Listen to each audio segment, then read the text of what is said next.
Foglie gialle o rossastre quando non completamente rinsecchite, sui rami o già per terra. I colori dell'autunno hanno fatto la loro comparsa con grande anticipo lungo le mura ed interi tratti di alberatura appaiono così. Non è uno scherzo del tempo, ma l'effetto di due malattie che colpiscono esclusivamente l'ippocastano, che con oltre 400 esemplari è il re della cinta muraria.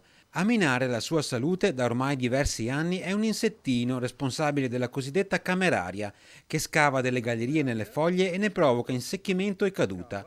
Cameraria che si è presentata a braccetto con un'altra magagna, l'antracnosi, causata invece da un fungo già noto agli agronomi ma quest'anno particolarmente virulento. Abbiamo avuto una primavera piuttosto piovosa, maggio in particolare è stato freddo e molto piovoso e in quell'ambiente lì le foglie sono sovracresciute probabilmente, erano molto tenere e il fungo in presenza di umidità ha pensato bene di insediarsi, quindi oggi vediamo un problema che in realtà era già presente in maggio. Una cura definitiva non c'è. L'insetto, è vero, si può combattere iniettando un apposito medicinale che lascia però sul tronco delle necrosi come queste, oltre a indebolire la pianta. Per il fungo invece cosa si può fare? Purtroppo nulla.